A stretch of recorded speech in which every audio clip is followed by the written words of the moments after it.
Мендет, дорогие друзья, после небольшого перерыва мы продолжаем изучать родной язык, мы продолжаем наши уроки по изучению родного языка. Так как наши уроки были разделены на две части, первые 10 и вторые 10 уроков, прошу вас всех внимательно посмотреть, заучить и запомнить все то, что мы проходили на предыдущих 10 уроках. Ведь по мере того, как мы будем углубляться и доходить до 20-го урока, мы пройдем очень много, зачастую даже тонких моментов, которые сложно будет понять, не зная основ, которые мы с вами прошли на предыдущих 10 уроках. А сейчас давайте повторим то, что мы проходили с вами на предыдущем 10-м занятии. Итак, мы проходили образование множественного числа в калмыцком языке.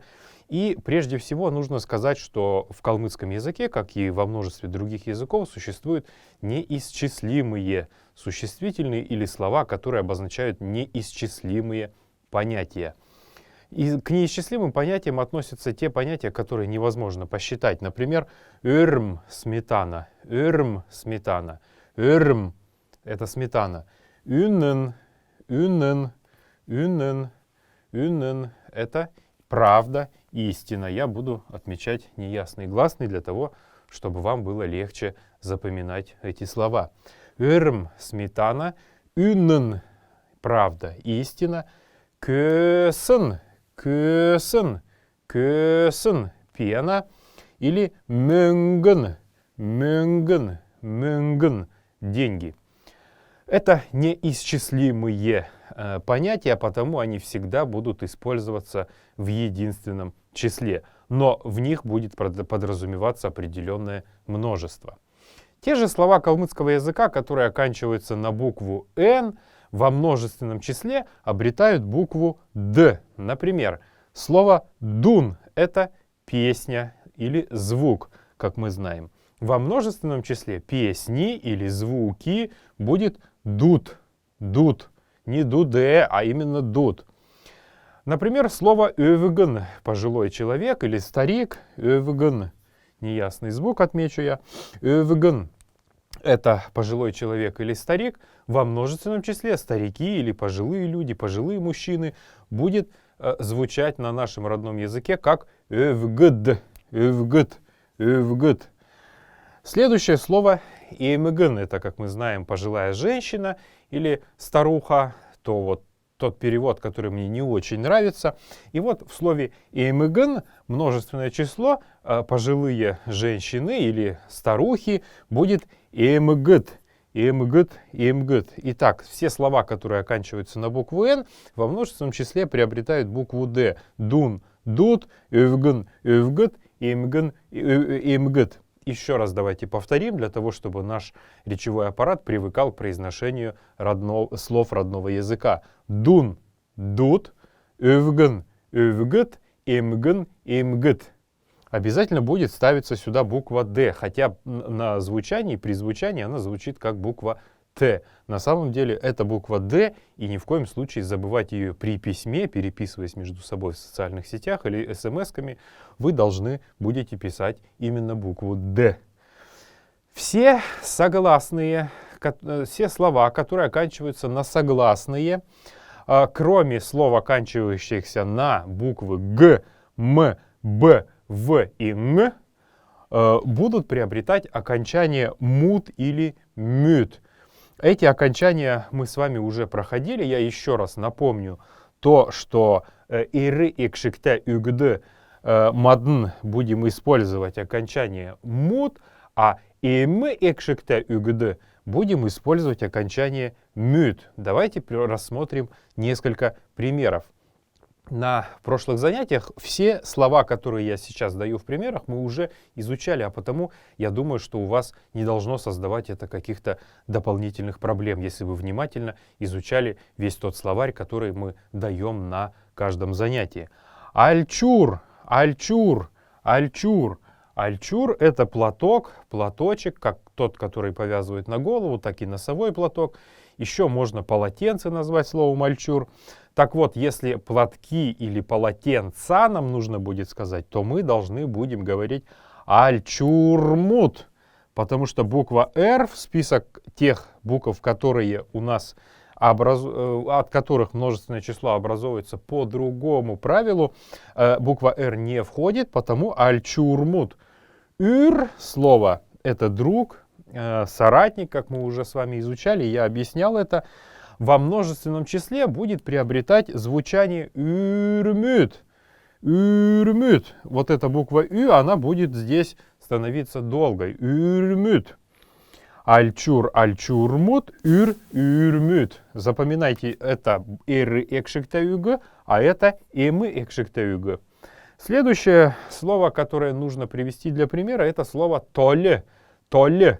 Толе. Это зеркало или словарь, как некое такое собрание, отражающее реальное положение языка. Толе. А словари или зеркала в калмыцком языке будет звучать как толемут. Толемут, то есть все слова, оканчивающиеся на мягкий знак, в том числе и на мягкий знак, но имеющие у себя определенные гласные иры-экшик или имы-экшик, будут образовываться таким же образом. Толемут будет. Все согласные, которые оканчиваются на указанные уже мною г, м, б, в и н, именно оканчиваются, они начинаются, будут приобретать другой суффикс. Этот суффикс ут или ют. Ир экшектаюгд ут, и мы экшектаюгд ют. Примеры приведем. Санг, как мы помним, это какое-то большое хранилище, казна или какое-то сокровище, то есть имеющее большое количество вот этих вот мюнген, как мы говорим. Ну и не только мюнген, это может быть и диктор, диктрин санг, библиотека, эмин санг, это аптека. Так вот, санг, некое большое хранилище, если мы будем говорить хранилища или склады, то мы будем говорить сангут, потому что буква «н» входит в этот список букв, которые образовываются несколько в тех словах, множественное число которых образовывается несколько по-другому. Санг, сангут будет. А вот слово «бичик», нечто написанное, письмо, запись какая-то или еще что-то, бичик, бичик будет бичгют, потому что санг и реэкшекта бичик и мы экшекта и будет. Поэтому санг, сангут, бичик, бичгют будет. Ну, даже бичгут произносить как-то не очень благозвучно будет звучать. Те же слова, которые обозначают родство, профессии или неких уважаемых, почитаемых людей, как мы уже рассматривали это на примере местоимений танер или манер, будут приобретать суффикс нр. Например, хулдаче, это мы знаем, продавец, хулдаченер — это продавцы. Это профессия, которой нужно будет использовать именно вот такой суффикс, когда мы будем образовывать от слова хулдаче, продавца, множественное число, то есть хулдаченер, продавцы. Джолаче — это тоже профессия, как мы знаем, это водитель или шофер, а потому джолаченер — это будет шоферы или водители. И бакше, во-первых, это профессия, во-вторых, это очень уважаемый человек, человек, который обладает знаниями и щедро делится ими с окружающими, в частности, со своими учениками. Так вот, бакши — это учитель, а бакшнр — это будут уже учители или учителя. Те же слова, которые оканчиваются на гласные буквы, например, ноха, така, мы изучали эти слова уже, они во множественном числе будут приобретать суффикс «с». Например, вот давайте приведем не уже известные нам хорошо примеры, а примеры, которые мы с вами изучали на прошлом занятии. Махла — это у нас была шапка, как мы помним. Шапки будет звучать как махлас. Махлас, не махласе, а именно махлас, это следует запомнить. Это классический калмыцкий язык. Все остальное является диалектами и сильными отклонениями от норм. Для того, чтобы вас понимали во всех краях нашей большой республики, мы должны очень хорошо и четко говорить хотя бы на общепонятном калмыцком языке. Махлас — это шапки. Беля, как мы помним, это были перчатки или рукавички. Так вот, беляс — это будет перчатки или рукавички во множественном числе. То есть не пара, а какое-то большое количество. Например, хулдачи, беляс, хулдна. Продавец продает перчатки или рукавички. Редко в калмыцком языке, раньше гораздо чаще, а сейчас достаточно редко, используется суффикс чут или чут. То же самое. Чут и рекшиктевюгды, чут и мекшиктевюгды. И вот те слова, которые нам для нашего уровня изучения калмыцкого языка достаточны, это слово бахчут. Баг, как мы знаем, это молодой, юный. Бахчут — это молодежь или какие-то юные, значит, люди молодые. Или икчут. Икчут — это у нас будут старшие, взрослые. Вот таким образом образовывается множественное число в словах калмыцкого языка. Это следует запомнить, я напоминаю об этом, потому что без знания вот таких вот основ мы дальше не сможем развиваться и изучать свой родной язык.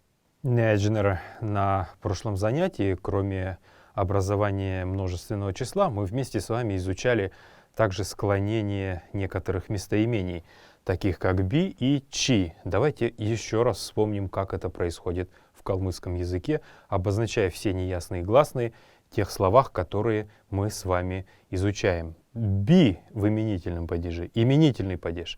Би — это я. Родительный падеж. Мини — это мой, моя или мое. Винительный падеж. Намаг будет здесь. Намаг. Намаг, то есть меня. Дательно-местный падеж. Еще раз подчеркну, что в русском языке у нас есть только дательный падеж, а в калмыцком языке есть дательно-местный падеж, обозначающий как то, что кто-то передает, как связь того, что кто-то передает кому-то что-то, также и связь с местом указывающей. В дательно-местном падеже нанд, нанд, нанд будет здесь, в дательно-местном падеже. А рудный падеж это эквивалент в русском языке творительного падежа. А рудный падеж нанар, то есть мною будет. Исходный падеж в русском языке такого нет. На нас, то есть от меня будет. На нас, от меня, у меня.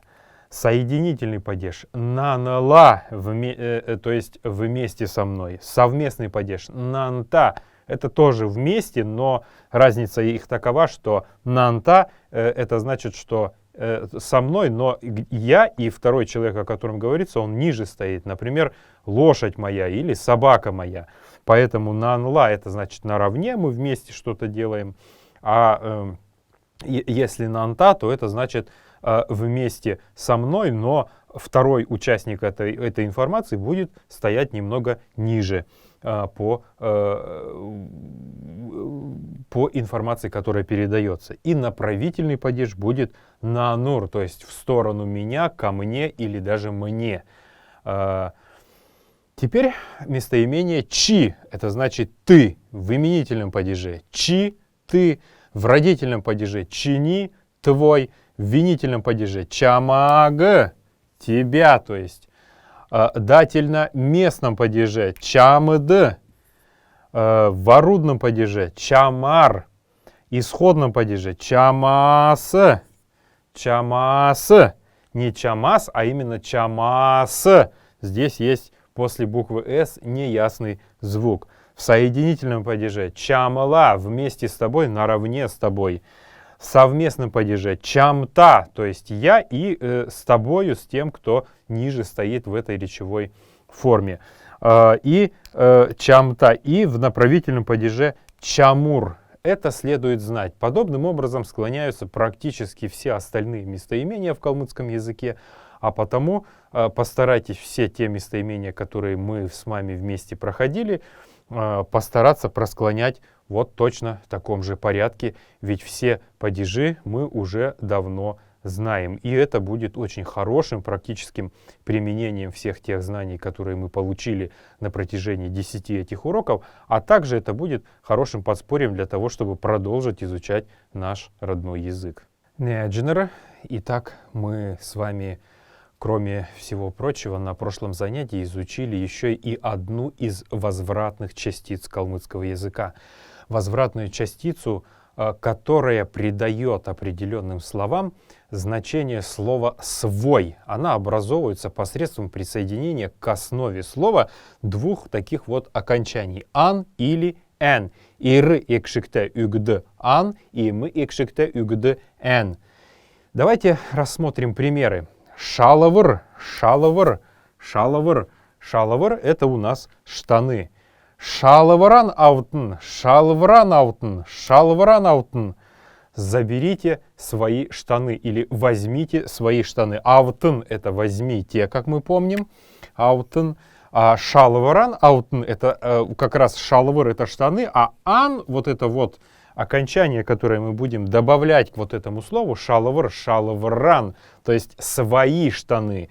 Посмотрите, насколько калмыцкий язык емок в этом отношении. Шалавр, шалавран аутн, возьмите свои штаны, заберите свои штаны. Или другое слово, которое все так у нас любят, слово мюнгн. Мюнгн, как мы знаем, это либо серебро, либо деньги. В данном случае это деньги. Мюнген ög, мюнгн было. Буква «н» у нее усекается, так как к основе слова присоединяются вот эти две частицы. И получается, что мюнген ög, мюнген ög, мюнген ög, давай или отдавай, дай свои деньги. Если слово оканчивается на букву «н», как вот здесь было в слове «мюнген», то это «н» исчезает, а к слову, собственно, к уже основе самой слова или корню этого слова присоединяется, собственно, частица. Как это было в примере со словом «мюнген» — деньги, и как это, например, вот в примере «үсін». «Үсін», как мы помним, это молоко. «Үсен», прошу прощения, «үсен у». «Үсін» — это у нас слово и мы экшикте, потому что ü, как мы знаем, это и мы экшик. Так вот, «үсін», «үсен у», выпей или пей сейчас свое молоко.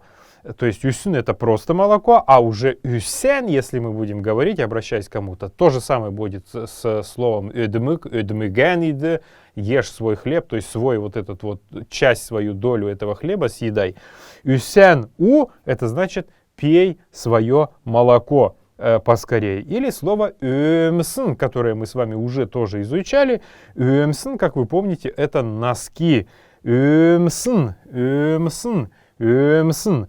Так вот, «өмсен тәлі», «өмсен тәлі», «өмсен тәлі» будет значить «снимай носки». Как мы помним, у нас существительное стоит впереди, а глагол практически всегда в калмыцком языке стоит в последней позиции. Поэтому «өмсын», «өмсен тәлі», как мы видим, буква «н» в конце этих двух, даже трех слов, она исчезает, и уже сама частица присоединяется к, собственно, основе слова без буквы «н». Это в том случае, если слова оканчиваются на «н». Если же слова оканчиваются на гласный, например, «сёке», как мы помним, это туфли, мы изучали это слово, надо сказать, что часть какая-то калмыцкого общества, давно забывшая это слово, говорят, что это выдумка. На самом деле в огромном количестве фольклорных произведений калмыцких, и в сказках, и в эпосе Джангар, и в некоторых других произведениях слово «сёке» встречается достаточно часто. То есть в определенные моменты времени мы его знали, потом успешно забыли, и сейчас говорим, что его в калмыцком языке не было, и это кто-то придумал. Это неправильно. Слово «сёке» всегда в калмыцком языке было, и оно обозначало туфли, как мужские, так и женские. Какие-то короткую, вот такую вот простую, легкую, удобную обувь. «Сёке» — это туфли. Так вот, если мы будем говорить уже не «өмсен тәлі», а «сёке», имею в виду «снимите туфли», «снимите обувь и зайдите», тогда мы должны будем сказать «сёке ген».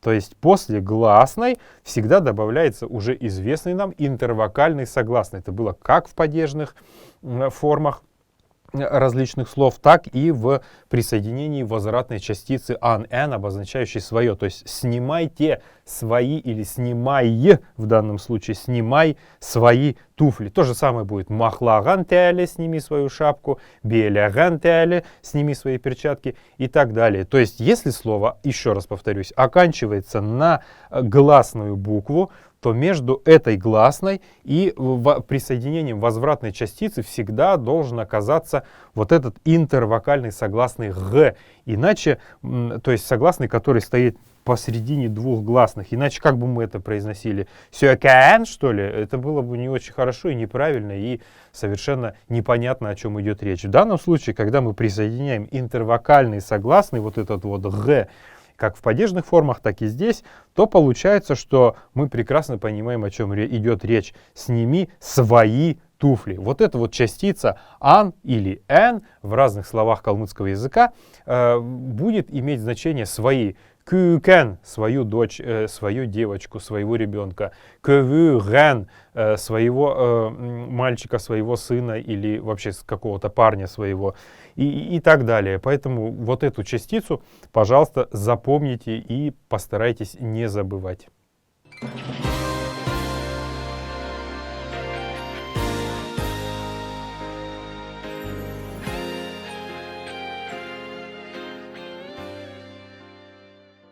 Неджнер, кроме основных форм глагола, которые мы с вами уже изучили, в калмыцком языке большое количество причастий, идей причастий, к изучению которых мы перейдем сейчас. Прежде всего, наверное, нужно начать с самых простых причастий, и это причастие многократного действия или многократное причастие. Многократное причастие обозначает действие, которое не ограничено какими-то рамками и которое совершается ежедневно, многократно или вообще постоянно. Это причастие образуется посредством присоединения к основе глагола без букв «н», «х» там и так далее вот такого вот суффикса «дык». «Дык». Обязательно нужно здесь будет поставить знак, уже привычный нам знак неясного гласного. Итак, давайте посмотрим в примерах, как это будет выглядеть. Например, слово «чанх». «Чанх», «чанх», «чанх». «Чанх» — это варить, готовить пищу. Так вот, «чандык», «чандык» — это будет тот, кто постоянно, многократно готовит эту пищу. Причем не ограничено совершенно никакими рамками это действие, он просто ее готовит там, изо дня в день, от времени ко времени и так далее. Вообще абсолютно никак не ограничено. Чандык — это значит готовящий пищу вообще как бы постоянно, ежедневно или многократно. Давайте приведем пример. Идж, как мы помним, это мама или бабушка. Нанд — это значит мне. Идж нанд — это значит бабушка мне. Хот — это еда или пища. Чандык — чандык. То есть ежедневно, постоянно бабушка готовит мне пищу. Бабушка готовит мне пищу. Идж нанды хоты чандык. Давайте повторять это вместе с вами. Идж нанды хоты чандык. Идж нанды хоты чандык. Идж нанды хоты чандык. Еще один пример. Это пример метх. Как мы знаем, метх — это глагол знать, понимать. Когда мы говорим об основе глагола, то мы выделяем только лишь вот такие вот основы, без буквы «х» или других окончаний глагольных. Меддык будет, меддык произносится это в современном калмыцком языке. Меддык, меддык, меддык, меддык. Медх, от него будет вот образовываться вот такое многократное причастие меддык, меддык. Две буквы «д» должно писаться. Мед, одна из них является основой глагола медх, а другая это будет вот причастие многократное. Меддык. Давайте приведем такой хороший, интересный пример. Мана бакше, повторяйте за мной. Мана бакше, мана это наш, бакше, мы знаем это слово, бакше это учитель, мана бакше это наш учитель. Келен. Келен. Вот здесь мы видим вот эту возвратную частицу. А когда слово у нас было келен, это и был язык. Келен, это значит свой язык. Меддык. Меддык, меддык. Манабакши келен меддык. Повторяем вместе. Манабакши келен меддык. Манабакши келен меддык. Манабакши келен меддык будет значить, что наш учитель знает, вообще знает неограниченно. Сейчас он знает, потом он знает, ежедневно, постоянно. Келен, то есть свой язык, он знает. Манабакши келен меддык. Или вот такой еще один пример, чтобы уже окончательно вот эта форма многократного причастия закрепилась у нас с вами в голове. Приведем еще один пример. Чамала. Чамала, то есть вместе с тобой, наравне с тобой, в равной степени с тобой. Судык. Судык. Цак. Чамала судык цак. Чамала судык цак. Чамала судык цак. Чамала судык цак, это значит время сидеть с тобой. То есть я вообще не ограничено оно. Я вообще захочу сейчас посижу 5 минут и уйду, захочу буду 2 часа сидеть, захочу буду или сухо, это еще и находиться, или вообще буду находиться постоянно, непрерывно на протяжении вообще всей жизни. То есть время цак, сидеть с тобой, наравне с тобой, в равной степени с тобой или вместе с тобой. Чамла судок цак, это значит время сидеть с тобой. Вот таким образом образовывается многократное причастие в калмыцком языке. Оно многократное, оно совершенно не ограничено никакими временными рамками и обозначает какое-то действие, совершаемое ежедневно, постоянно, многократно и так далее. Пожалуйста, вот это запомните, потому что от этого зависит наше знание родного языка.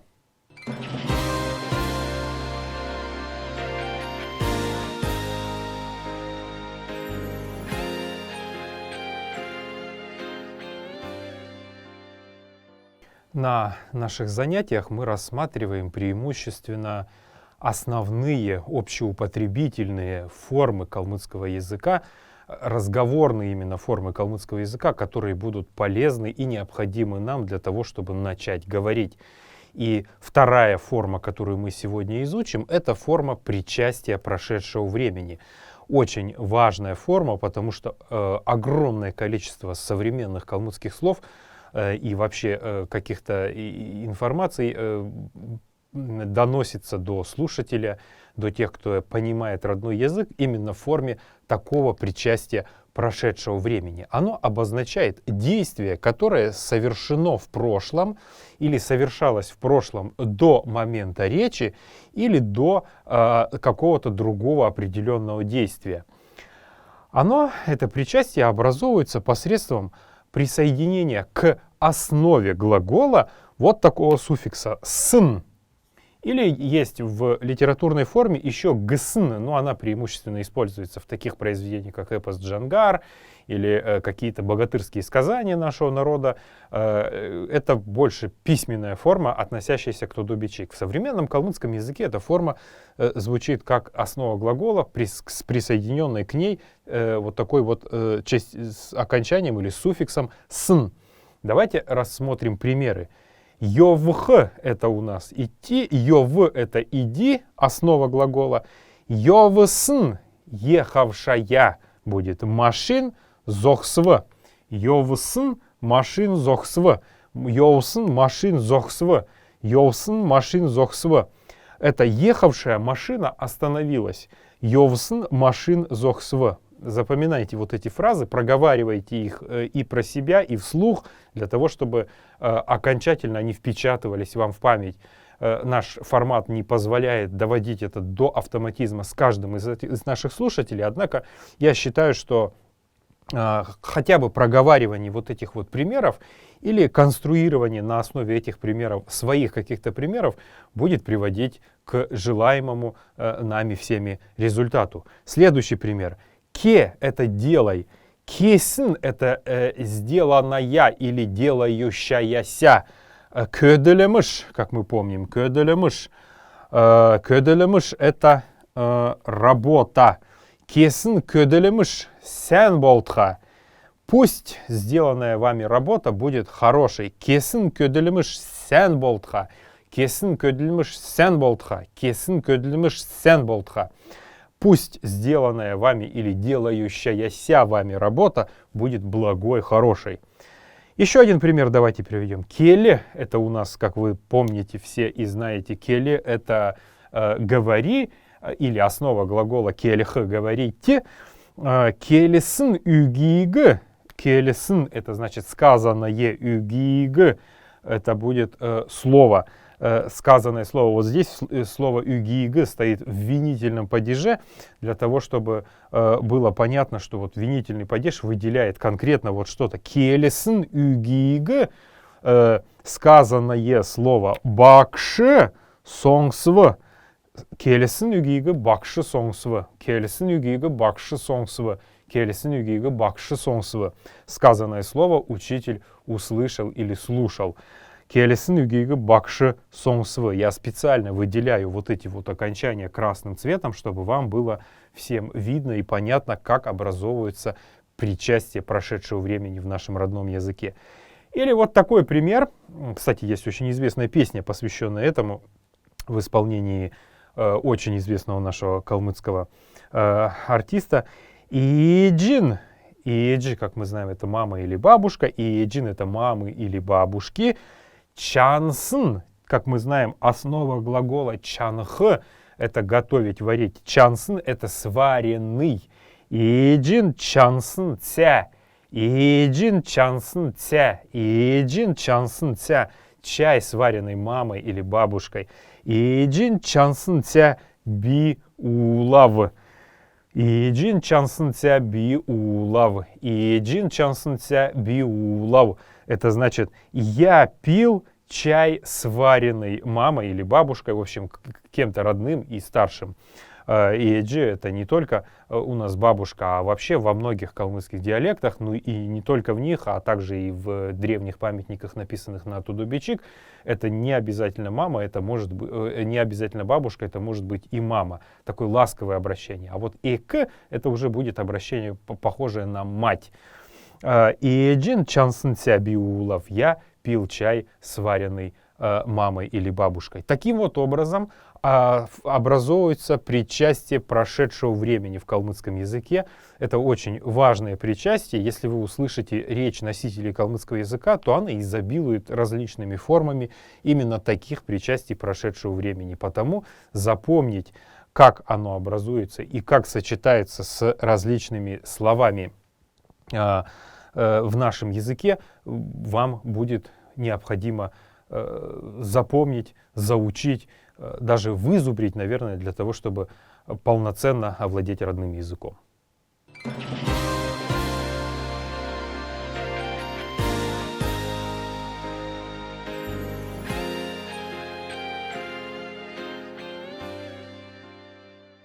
Мини-неджнера. Итак, мы сейчас подошли к самому, наверное, интересному разделу нашего 11 урока.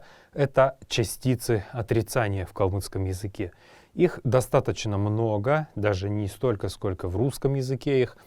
Итак, в основном у нас в языке насчитывается 4 частицы основных отрицания и также их сокращенные версии, которые сегодня в современном калмыцком языке зачастую живут даже своей собственной жизнью и имеют свои собственные уже особенности и употребления, и значения даже. Итак, давайте я сначала перечислю их все, а потом мы начнем их изучать на этом уроке и продолжим на уроке следующем. Итак, первая частица — это частица отрицания или слово отрицательное «уга». «Уга» — это «нет», «не имеется», «отсутствует». Она сокращается в потоке речи во множестве разных слов, причем, как правило, может быть так, что даже в одном предложении может использоваться она в форме «уга» и в сокращенной ее форме «го». И в форме «уга», и в сокращенной форме «го».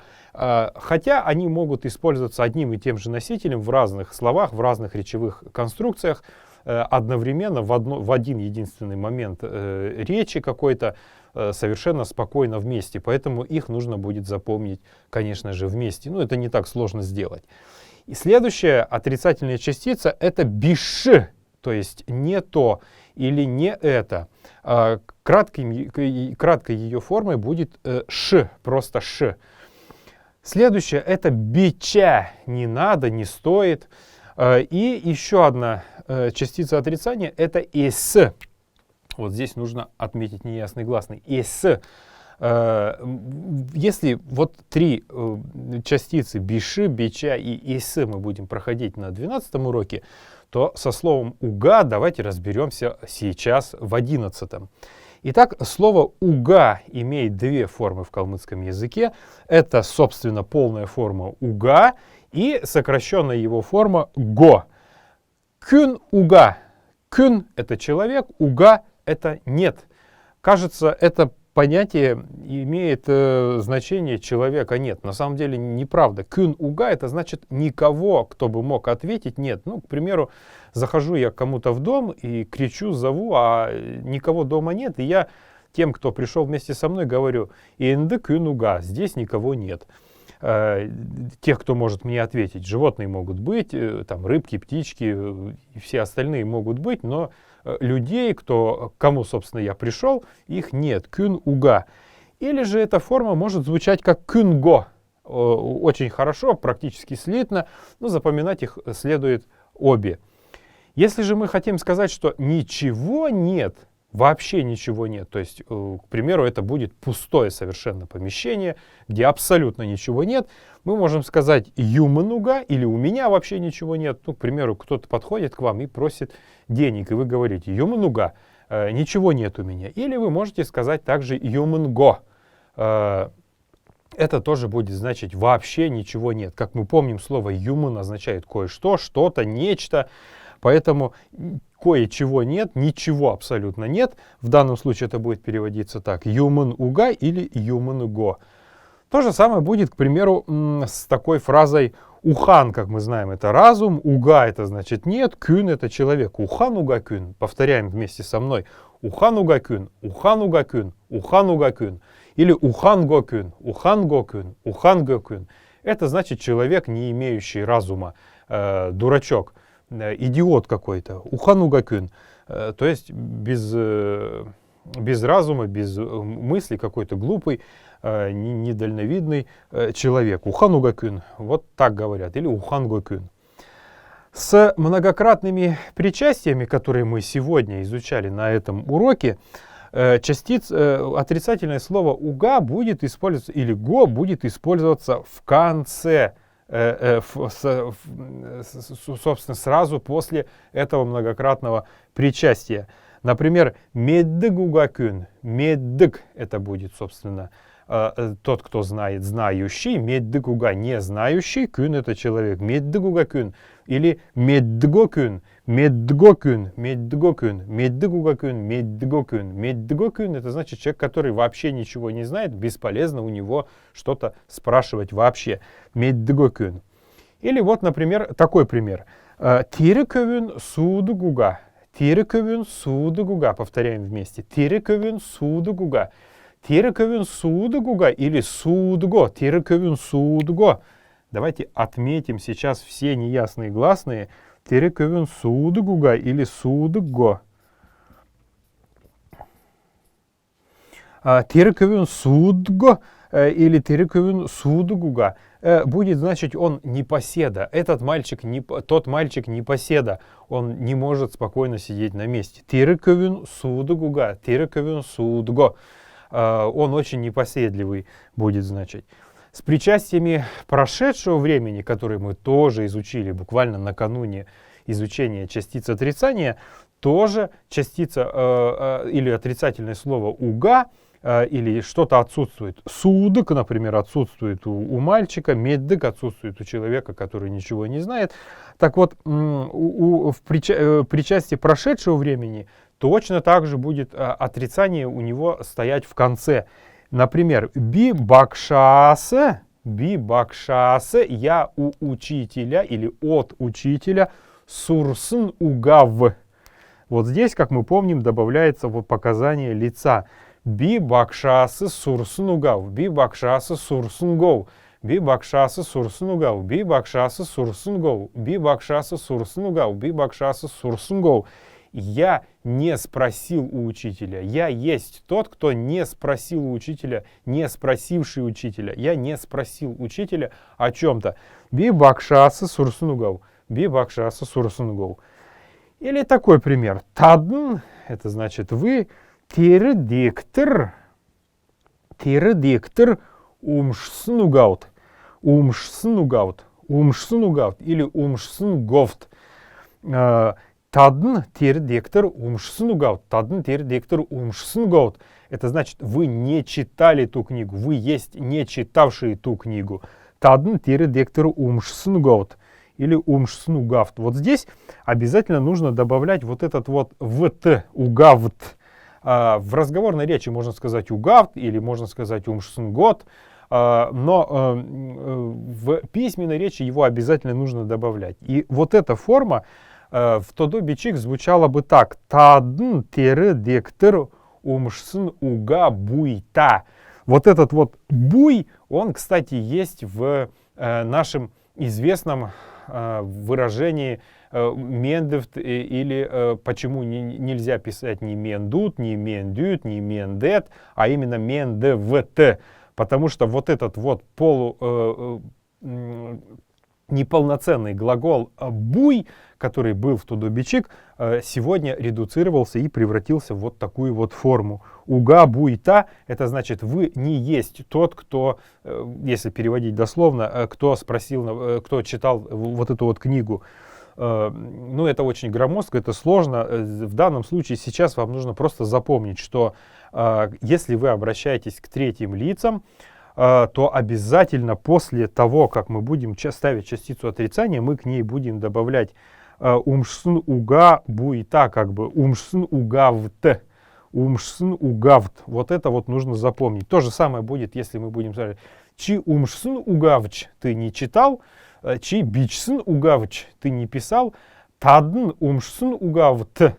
Умшсын угавт вы не читали, тадн бичсын угавт вы не писали. Или, например, бидн умшсын угавидн мы не писали, мы не читали. Бидн бичсын угавидн мы не писали. Вот такие вот к третьему и второму и третьему лицу, когда мы будем обращаться с какими-то вопросами, то обязательно нужно будет помнить, что после частицы отрицания всегда идет вот это вот обозначение некогда существовавшего в калмыцком языке неполноценного глагола буй, который сегодня в современном калмыцком языке превратился просто в букву в, а иногда в некоторых просторечных формах он вообще исчезает в потоке речи. Например, би бакшас сурснугау или тадн тирдиктор умшснугау. То есть он практически не слышится даже. Но при письме он обязательно должен отмечаться. Таким вот образом у нас в калмыцком языке существует отрицательное слово, которое есть уга, то есть не имеется что-то, не отсутствует что-то. Есть еще кроме него биши и ши, бича и эсы, но этим мы будем заниматься на следующем занятии.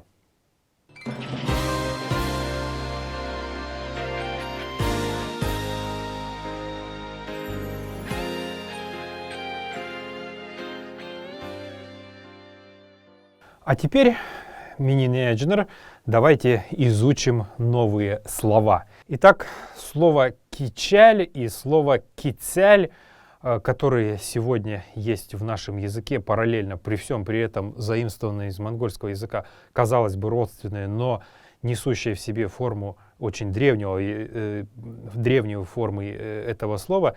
Кичаль — это слово где-то 13-16 века, тогда как кицяль — это, собственно, наше айратское слово, которое возникло в более поздний период, потому какое слово оставить для урока, вернуться или оставить то, что у нас уже утвердилось, либо возродить и вернуть свое слово, это уже решать вам, уважаемые друзья. От него происходит слово кицях, глагол кицях значит усердствовать, стараться.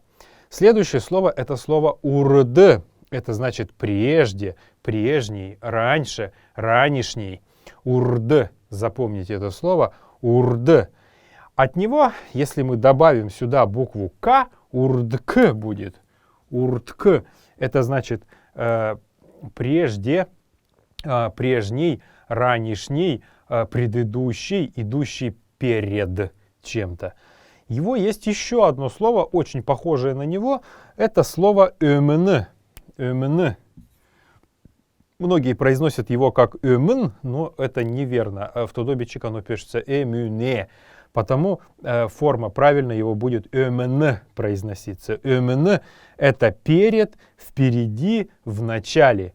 Если же мы к нему добавим, опять-таки, уже известную нам букву «к», «өмнк» получится. Повторяйте, «өмнк», «өмнк». «Өмнк» — это будет передний, прежний, начальный, тот, что предшествовал чему-то. Например, «өмнк уе», да, это предшествующее поколение. То же самое можем сказать «уртк уе», это будет предшествующие нам поколение, то есть те, кто были до нас в начале. И результатом или произведением чего являемся мы с вами. Следующее слово — это слово «хэт». «Хэт». «Хэт».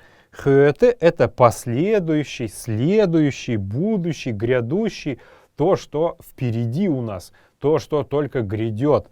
Это специальные слова, которые обозначают некоторые временные понятия, естественно, неисчислимые, естественно, те, которые мы не можем пощупать, определить или что-то сделать. Так вот, «хэтк» — это значит будущее, будущее, будущее, будущий. «Хэтк», например, «хэтк törel» — это будущее рождение. «Хэтк» — это последующий, следующий, грядущий, будущий и так далее. «Хэты» и «хэтк». Слово «ода» мы уже знаем. «Ода» — это значит сейчас, в настоящий момент, в данный момент. Если же мы к нему прибавим букву «к», то получится «одак». «Одак». «Одак». Такого слова в монгольских языках практически нет. Это, собственно, калмыцкое слово. Это значит данный, настоящий, этот. К примеру, я прихожу и говорю, на самом деле это сложно переводимое слово. Я прихожу и говорю «одак кун бене». То есть, если тот человек, и мы подразумеваем, что мы знаем, что вместе с тем, у кого я спрашиваю, о каком человеке идет речь. То есть, данный человек есть или нету. Примерно вот так можно перевести это слово. Слово «йир», «йир» в калмыцком языке, «йир» сегодня используется как «очень». «Йирсян» очень хороший, «йирму» очень плохой. Однако в литературном калмыцком языке, в письменности Тодобичик, где прям самый лучший смак калмыцкого языка, «йир» имеет значение «вообще». То есть «йир келехле» — это значит «вообще говоря», там и так далее. «Йир» — это значит «вообще». От него производное слово «йирин». «Йирин», «йирин». «Йирин» — это значит общий, одинаковый, равный со всеми. То есть для всех одинаковый. «Йирин ödr» — обычный самый день, для всех он самый обычный, ни для кого не особый праздник, ни день рождения, ничего. «Йирин джиль» — это самый обычный год был. И так далее. «Цецик», «цецик», «цецик», «цецик». Сейчас на дворе весна, а потому слово «цецик», я полагаю, все должны достаточно хорошо знать и даже любить это слово, особенно женщины, особенно слабый пол. «Цецик» — это цветок. Не «цецька», а именно «цецик», правильно это слово. О том, почему у нас сегодня во многих диалектах калмыцкого языка это слово произносится как «цецька», я уже неоднократно писал в интернете. Если вы заинтересуетесь, вы можете это найти в разных аккаунтах уже несколько лет подряд. Информация о том, почему калмыкам нет имени «цецик», этот материал есть. Правильное классическое произношение этого слова «цецик», а не «цецька». И следующее слово — это слово «ургмыл». «Ургмыл», «ургмыл». «Ургмыл» — это растение, то есть то, что растет, от слова «урхк». «Урхк», «урхк». Когда мы записываем две буквы на письме, они будут отмечаться именно так, «г» и «х», тогда последнюю букву «х», вот эту вот, мы будем произносить как «к». «Ургх» мы будем писать, «урхк» будем произносить.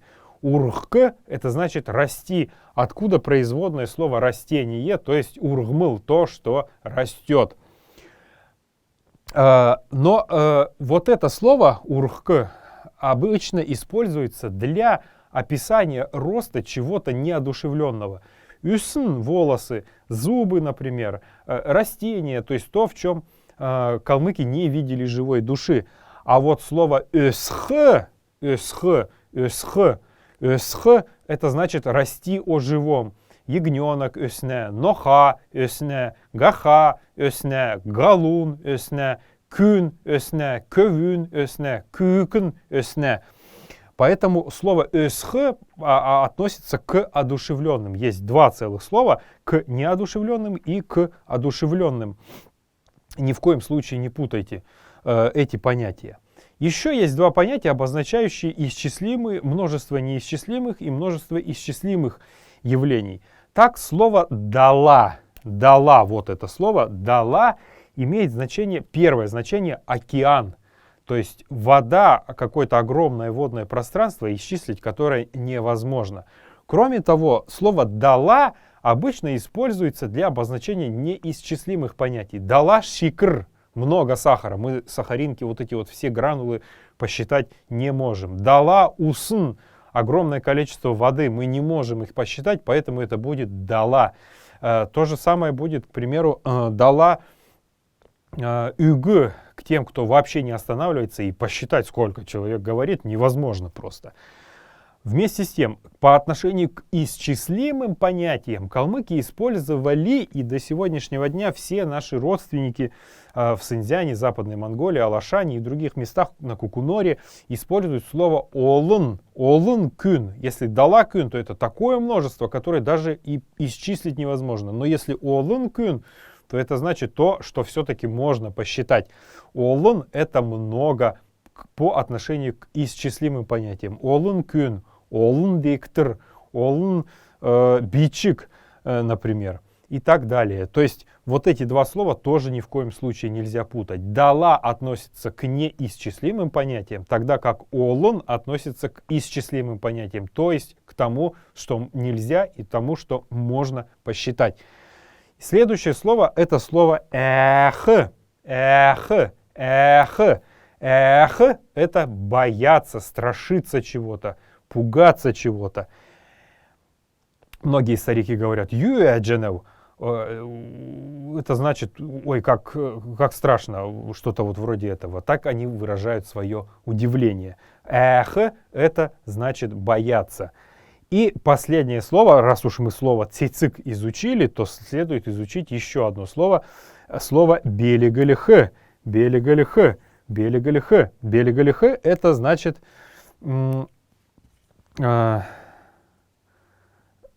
«белигалихэ». «Белигалихэ» — это значит дарить. «Цицик белигалихэ». Ну, к примеру, мужчины, которые смотрят наше занятие по калмыцкому языку, могут принести своим возлюбленным женщинам цицик и скажут: «Би чамде, я тебе цицик», то есть цветы. В данном случае мы не будем исчислять их, потому что понятно, что их может быть только нечетное количество. Цицик бельгельдженев. Би чамде цицик бельгельдженев. Би чамде цицик бельгельдженев. Би чамде цицик бельгельдженев. Я дарю тебе цветы. Уважаемые друзья, начиная с 11 занятия, все последующие занятия мы будем проводить только объясняя новые темы.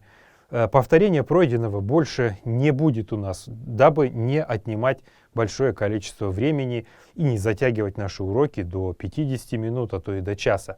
А потому, уважаемые друзья, я вас очень прошу повторить все то, что мы проходили на предыдущих 10 занятиях, включая и наше сегодняшнее 11 занятие, и подготовиться к тому, что мы все глубже и глубже будем проникать в калмыцкий язык, и все больше и больше слов я буду говорить на родном языке.